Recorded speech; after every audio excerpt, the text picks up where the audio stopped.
Ahí está. En rojo se puso.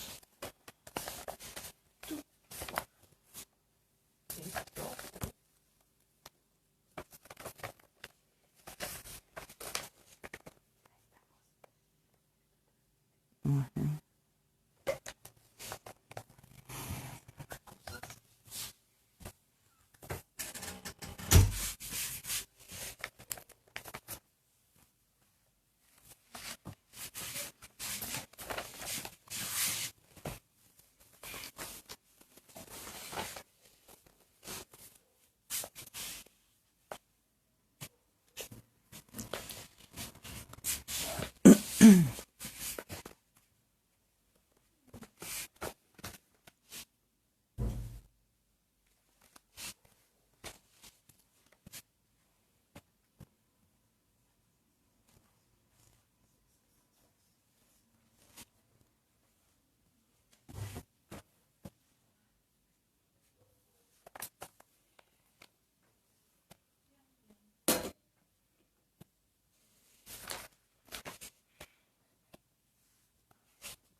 Hola Silvia, hola Luciana, ¿qué tal? ¿Cómo les va? Voy a esperar unos minutitos más si se comunica alguien más y ya comenzamos.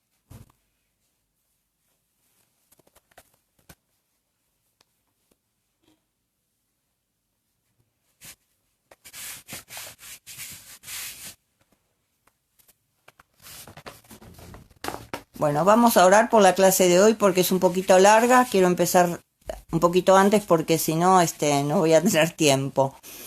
Vamos a orar por esta clase.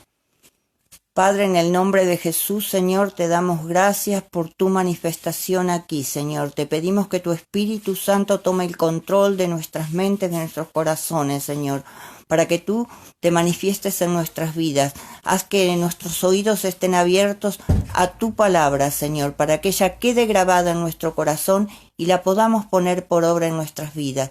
En el nombre todopoderoso de Jesús, desato tu poder y tu gloria sobre nuestras vidas y sobre la conexión, Señor. Es en el nombre de Jesús que te damos gracias. Gracias, Padre, gracias, Hijo y gracias, Espíritu Santo. Amén y amén.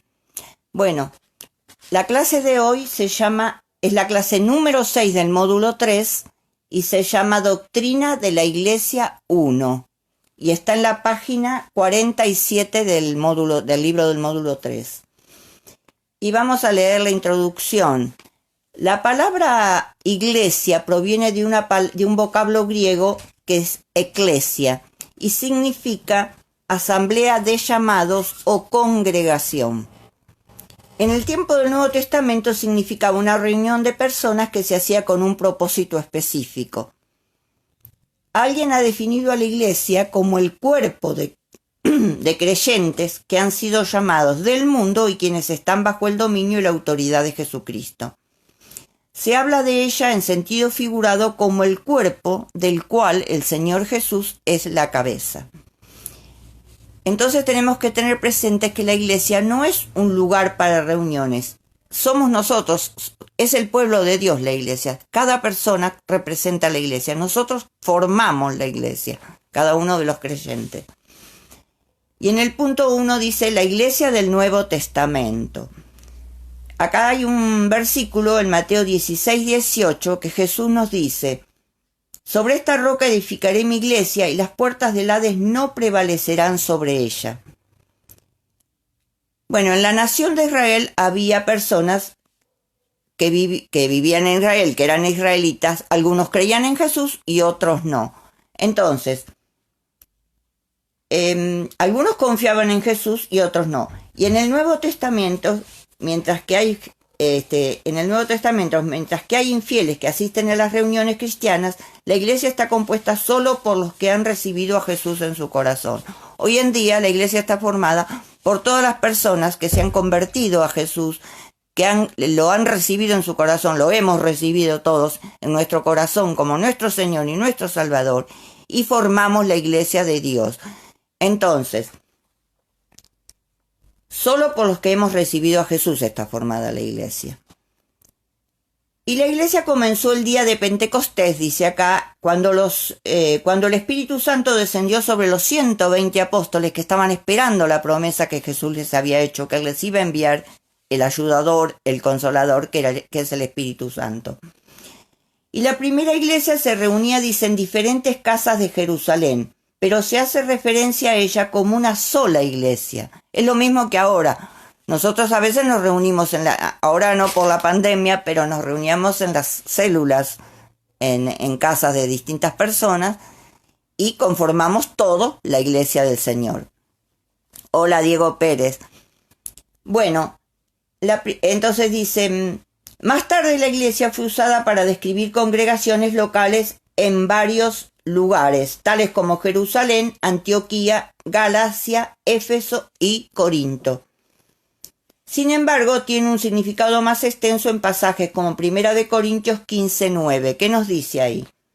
Primero en Hechos 2:47 vamos a leer que dice, alabando a Dios y teniendo favor con todo el pueblo, y el Señor añadía cada día a la iglesia los que habían de ser salvos.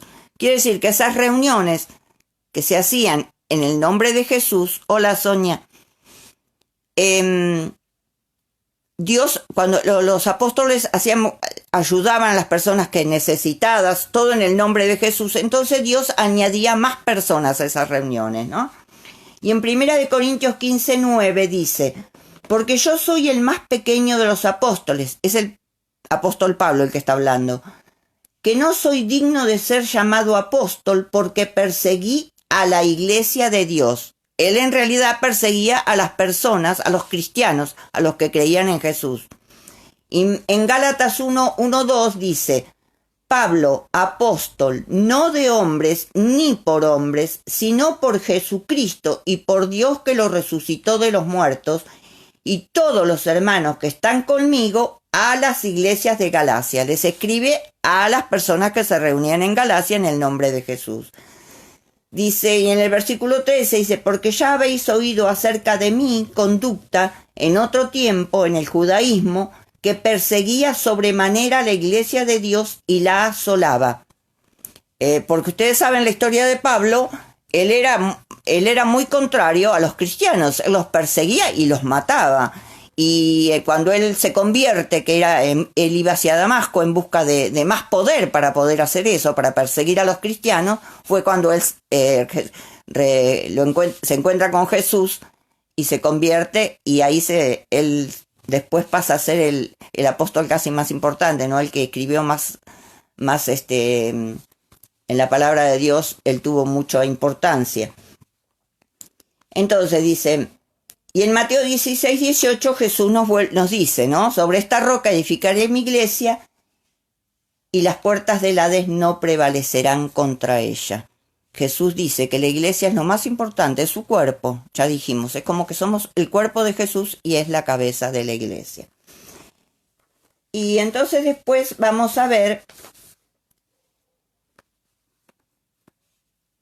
las ordenanzas de la iglesia. En el punto 1 dice las ordenanzas de la iglesia. ¿Y qué es una ordenanza? Una ordenanza es un mandato, algo que se debe cumplir. Y Jesús dejó 2 ordenanzas que fueron confirmadas por los apóstoles tanto en la enseñanza como en la práctica. Los apóstoles lo enseñaron, pero además lo practicaron, ellos mismos lo hicieron también. Y la primera es, en el punto A, escribimos el bautismo. En la laguna A escribimos el bautismo.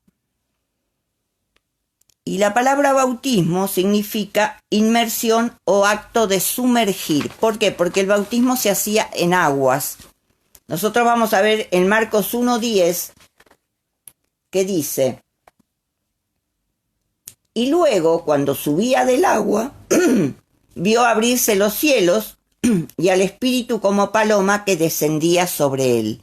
Acá nos está hablando del bautismo de Jesús. Cuando él se bautiza, que lo bautiza Juan el Bautista, él ve que el Espíritu Santo desciende sobre él como paloma.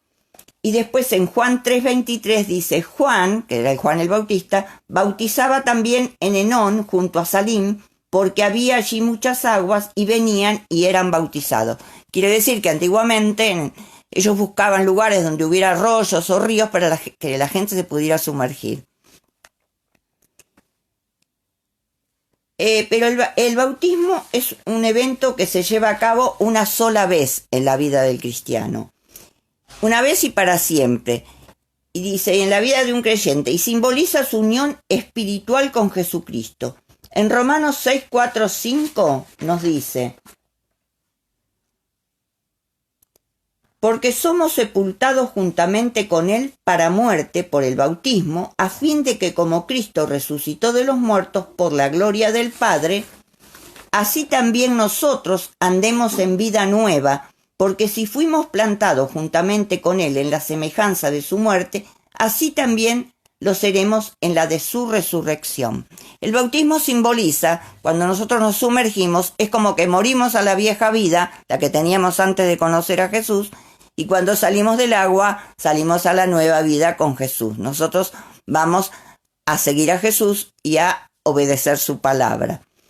Y también que cuando nosotros nos muramos realmente, nuestro cuerpo muera, después vamos a tener la vida eterna con Jesús. Jesús nos prometió la resurrección. Y el bautismo en aguas no tiene poder salvador. La persona no se salva porque se bautice. La persona debe ser salva antes de bautizarse. ¿Por qué? Porque antes de bautizarse la persona debe haber recibido a Jesús como su Señor y Salvador y debe tener sus convicciones firmes de que realmente lo hacemos en obediencia a Jesucristo. Entonces, el bautismo no salva, sino cuando nosotros recibimos a Jesús, recibimos la salvación. Y después nos bautizamos porque, como dijimos recién, lo hacemos en obediencia a Jesús.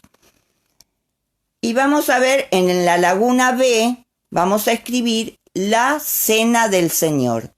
La cena del Señor. Y el servicio de la Santa Cena fue instituido por el Señor Jesús antes de su juicio y crucifixión. Y vamos a ver en 1 Corintios 11, 25, 26 dice, asimismo tomó también la copa después de haber cenado, diciendo, esta copa es el nuevo pacto en mi sangre. Haced esto todas las veces que la bebiereis en memoria de mí. Así pues, todas las veces que comiereis este pan y bebiereis esta copa, la muerte del Señor anunciáis hasta que Él venga.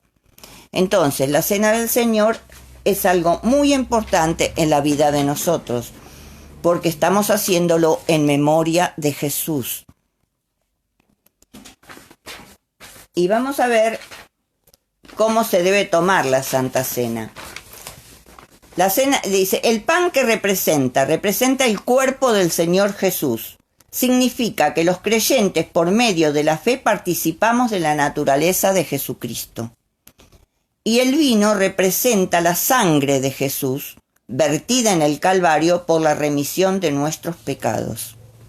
Entonces, nosotros debemos tomar la Santa Cena con mucho respeto y con mucha responsabilidad. ¿Por qué? Dice, para tomar la Santa Cena del Señor debemos estar en santidad. Y vamos a ver en 1 Corintios 11, 27 al 30, ¿qué nos dice la palabra de Dios? De manera, dice, que cualquiera que comiere este pan o bebiere esta copa del Señor indignamente, será culpado del cuerpo y de la sangre del Señor. Por tanto, pruébese cada uno a sí mismo y coma así del pan y beba de la copa.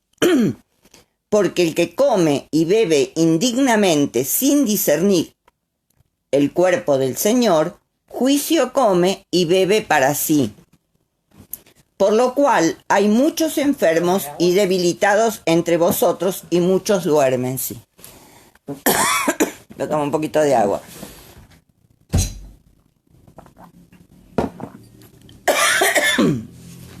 Bueno, acá el apóstol Pablo se está dirigiendo a los corintios, porque ellos tomaban la Santa Cena de una manera irrespetuosa, llamémosle. Estaban en pecado, igual tomaban la Santa Cena.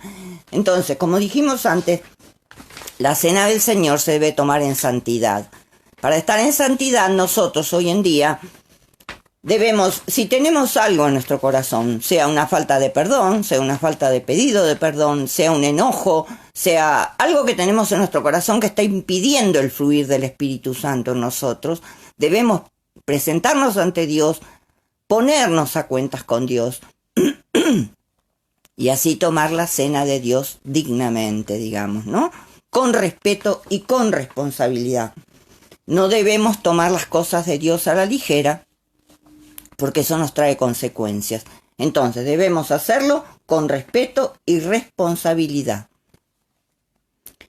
Y después, en la otra ilustración de la iglesia, en la laguna A escribimos el cuerpo de Cristo. El cuerpo de Cristo. Entonces, esta expresión que dice el cuerpo de Cristo nos quiere decir que la iglesia no es una organización donde cada persona tiene una tarea determinada. En realidad la iglesia es un organismo donde cada nuevo creyente se une a millones de creyentes que ya son parte de un cuerpo, el de Cristo, y trabajan todos para que la iglesia siga creciendo, ayudándonos unos a otros. La iglesia es un organismo, no una organización. O sea, todos debemos ayudarnos unos a otros en la iglesia. Después, el otro punto, la otra laguna es... porque en Primera de Corintios 12:13, ahí nos habla de la iglesia. Dice, porque por un solo espíritu fuimos todos bautizados en un cuerpo, sean judíos o griegos, sean esclavos o libres, y a todos se nos dio a beber de un mismo espíritu. Esto quiere decir que la iglesia de Jesús está diseminada por todo el mundo, pero siempre es una sola iglesia. ¿Por qué? Porque todos tenemos el mismo espíritu, el Espíritu Santo de Dios. Todos fuimos bautizados con el mismo espíritu. Y ahora... En la laguna B escribimos el templo de Dios.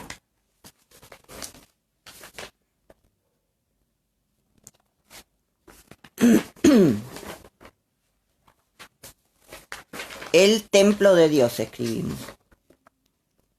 Entonces, el templo nosotros sabemos que es un edificio en el cual nosotros vamos, adoramos a Dios, y cuando todos nos reunimos ocurren milagros, sanidades en el templo, pero en realidad el verdadero templo de Dios somos nosotros, porque la palabra de Dios en 2 de Corintios 6:16 dice,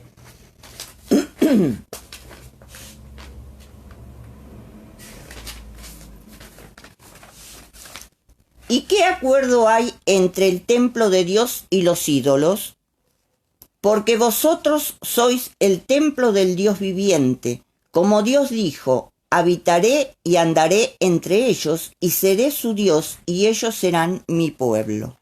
Entonces, el templo de Dios es nuestro corazón donde habita el Espíritu Santo. Por eso nosotros debemos, como decíamos recién, vivir apartados para Dios, consagrados en santidad, para que el Espíritu Santo pueda manifestarse en nosotros. Nosotros debemos tener darle esa importancia, tener esa responsabilidad como cristianos que tenemos. Cuidar el fluir del Espíritu Santo en nosotros, en nuestra vida, en nuestra forma de comportarnos, en nuestra forma de hablar, en nuestra forma de relacionarnos. Siempre debemos tener presente que nosotros le debemos dar lugar al Espíritu Santo. Porque acá dice que no hay, como dice la palabra, ¿Qué acuerdo hay entre el templo de Dios y los ídolos? Nosotros debemos tener otra persona más importante que Jesús en nuestro corazón. Y la segunda laguna, que sería la C, escribimos la esposa de Cristo. La esposa de Cristo.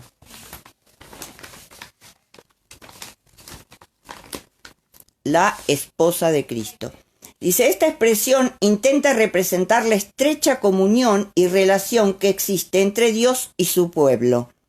Se hace un paralelismo con el matrimonio, procurando demostrar amor, comprensión, respeto, pero también responsabilidad, como decíamos recién.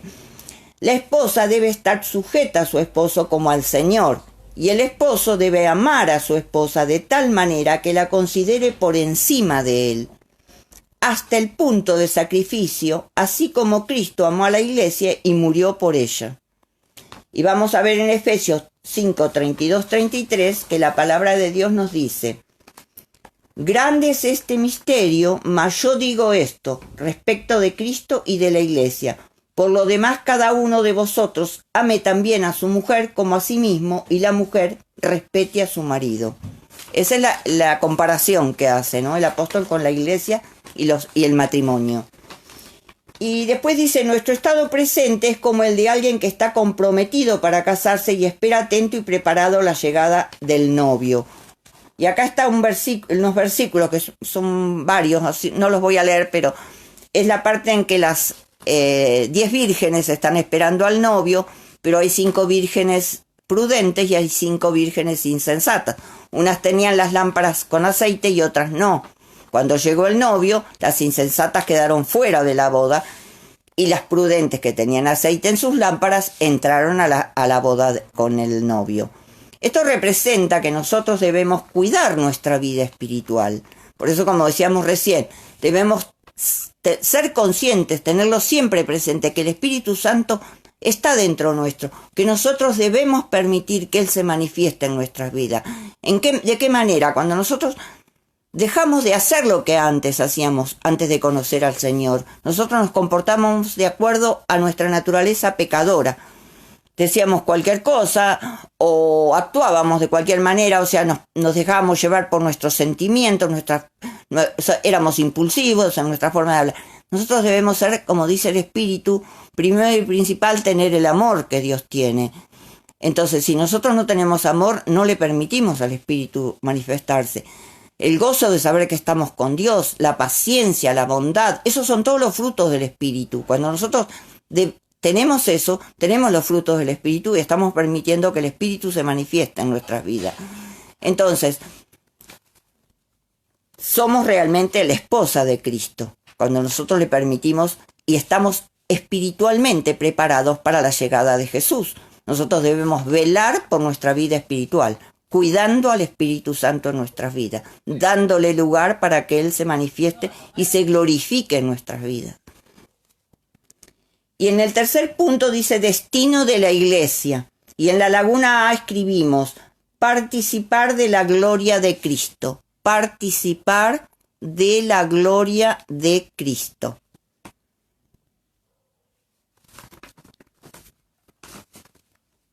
Y dice algo que ocurrirá es que tendremos parte en la gloria de Cristo. Nosotros cuando Él reine en la tierra, cuando nosotros resucitemos con Él, vamos a estar con Cristo, vamos a tener parte en su gloria.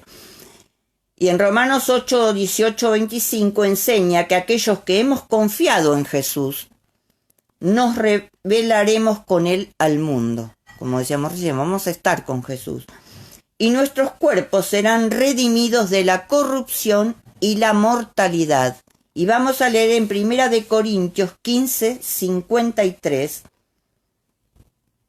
Dice, porque es necesario que esto corruptible se vista de incorrupción y esto mortal se vista de inmortalidad. Nosotros vamos a tener la vida eterna y vamos a estar con Jesús reinando en la tierra. Entonces, lo corruptible, que nuestro cuerpo es corruptible ahora, va a ser vestido de incorrupción y lo mortal se vestirá de inmortalidad. Vamos a tener la vida eterna.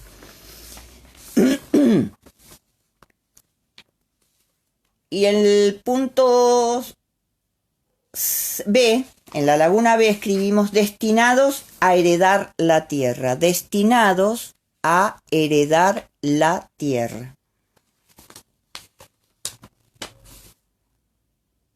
Entonces dice, la iglesia también estará al lado de Cristo cuando tome completa y total posesión de la tierra, lo que decíamos recién, para la gloria de Dios.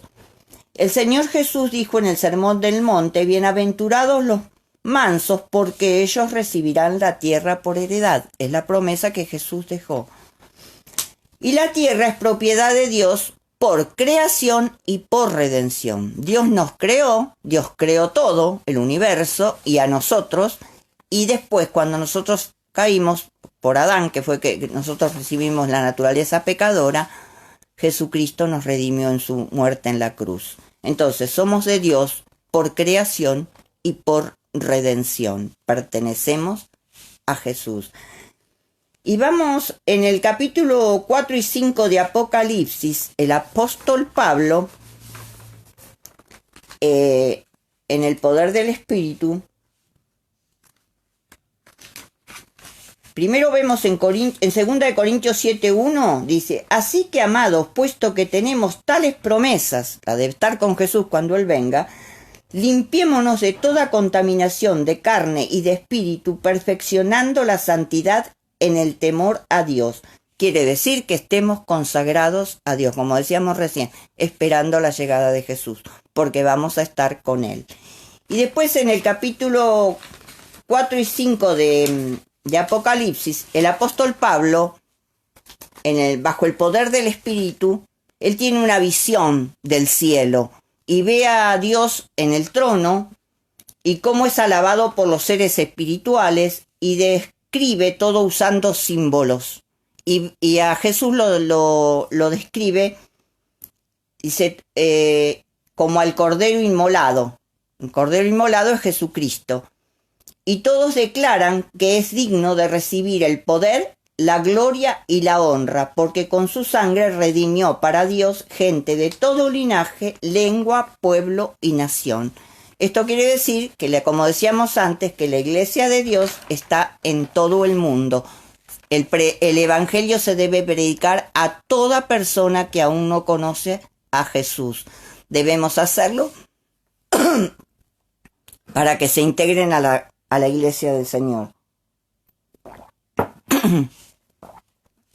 Y bueno, dice, en la conclusión dice, en vista del gran destino de la iglesia, de estar junto a Jesús cuando Él gobierne sobre todo, ¿no debiéramos esmerarnos aún más por ser hallados fieles?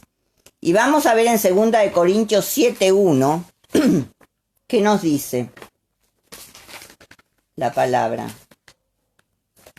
Lo que decíamos recién, ¿no? Que debemos, dice, así que, amados, puesto que tenemos tales promesas, limpiémonos de toda contaminación de carne y de espíritu, perfeccionando la santidad en el temor a Dios. Quiere decir estar consagrados a Dios.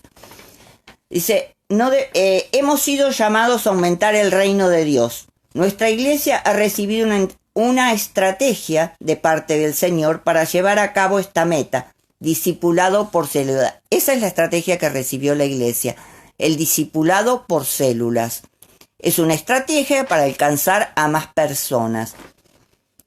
La visión es alcanzar nuestra ciudad para Cristo y añadir a los que han de ser salvos, o sea, añadir a todos los que reciban a Jesús en su corazón, vienen a formar la iglesia de Jesús. Dios puede hacerlo de muchas maneras a eso, pero prefirió contar con nosotros, que somos sus hijos. Entonces nosotros debemos estar dispuestos, porque acá nos pregunta, dice, ¿estamos dispuestos a ponernos en las manos de Él y llevar adelante esta maravillosa misión? Sí, debemos estar dispuestos, porque es una maravillosa misión, como dice acá, poder predicar el Evangelio y hacer que nuevas personas integren la iglesia del Señor, para que cada vez la iglesia del Señor sea más grande. Es nuestra misión. Dios nos eligió para eso, debemos tenerlo muy presente a eso, por eso nosotros debemos predicar el Evangelio a toda criatura que aún no lo conoce. Nosotros sabemos que cuando no conocíamos a Dios éramos criaturas y que cuando recibimos a Jesús en nuestro corazón nos convertimos en hijos de Dios. Entonces debemos hacerlo, es nuestra responsabilidad como cristianos y, como decíamos antes, ser testimonio de Dios, dándole lugar al Espíritu Santo de Dios en nuestras vidas. Bueno, por hoy se terminó esta clase. Espero que les haya gustado. Vamos a orar por ella y nos vemos el sábado que viene a las 8. Vamos a orar. Padre, en el nombre de Jesús, Señor, yo te pido que esta palabra que hemos recibido hoy quede grabada en nuestro corazón, que realmente entendamos, Señor, que somos hijos tuyos y que formamos tu iglesia, que nosotros somos tu iglesia, todos reunidos formamos tu iglesia. Somos tu cuerpo, Jesús, tú eres la cabeza. Por eso que nuestros pensamientos deben estar sujetos a ti, Señor. Espíritu Santo, yo te pido en el nombre todopoderoso de Jesús que te manifiestes en cada vida, en cada uno de nosotros. Manifiéstate, Señor, con tu poder, para que seamos personas que realmente tengamos el amor que Jesús tuvo por nosotros. Que seamos personas bondadosas, que seamos personas pacientes, que seamos humildes y mansos de corazón como fuiste tú, Jesús. Que nuestra fe nunca falte, que confiemos en ti plenamente siempre, Señor, en el nombre todopoderoso de Jesús, para que tú te sientas feliz, Espíritu Santo, que nuestras actitudes y nuestros comportamientos nunca te entristezcan, Espíritu de Dios. En el nombre todopoderoso de Jesús, yo desato tu poder en la vida de cada uno de las personas que estamos aquí, Señor, para que te glorifiques en nosotros, Señor, para que realmente seamos hijos responsables y respetuosos de ti, Jesús. En el nombre todopoderoso de Jesús te doy gracias, Padre, gracias, Hijo, y gracias, Espíritu Santo. Amén y amén. Bueno, el próximo sábado nos vemos nuevamente. Y ahora les dejo las lagunas para que ustedes las tengan. Les dejo la foto de la clase con las lagunas. Hasta el sábado que viene. Un beso para todos. Bendiciones.